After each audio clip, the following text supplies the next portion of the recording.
Shalom, selamat hari Sabat.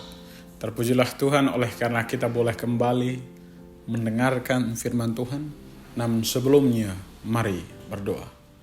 Bapa di dalam sorga, izinkan kami untuk merenungkan firman-Mu. Kiranya melalui pembelajaran ini kami dapat dimampukan untuk melihat apa yang menjadi sukacita dalam perjalanan kehidupan kami untuk menyenangkan hati Tuhan. Dengar dan jawab doa kami berdoa atas nama Tuhan Yesus, amin.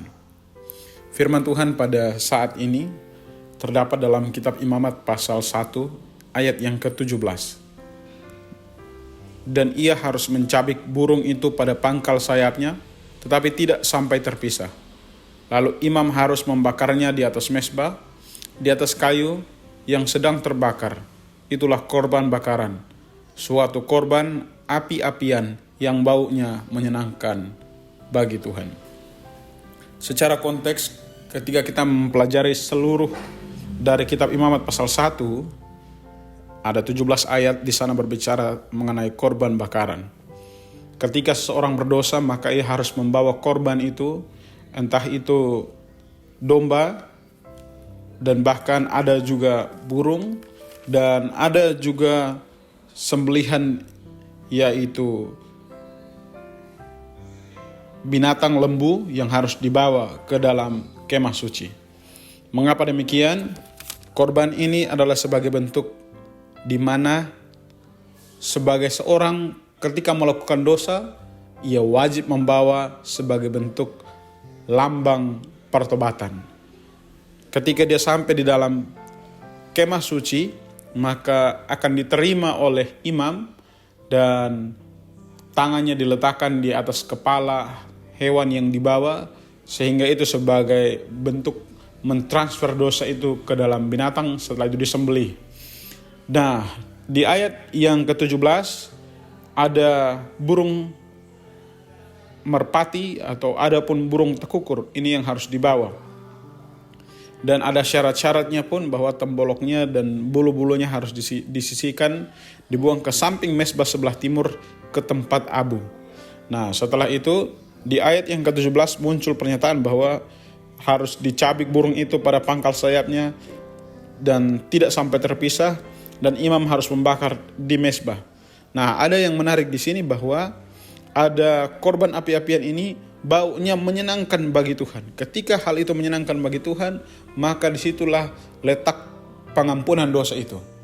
Nah, kalau kita melihat dari sisi keseluruhan ayat ini berbicara mengenai ketika kita membawa persembahan kita kepada Tuhan, apakah Tuhan mau menerima persembahan kita? Persembahan apa itu? Ketika kita datang untuk melayani Tuhan, apakah kita sudah datang dengan kesungguh-sungguhan di dalam memberikan diri kita ke dalam pertobatan, atau kita datang hanya dalam bentuk formalitas?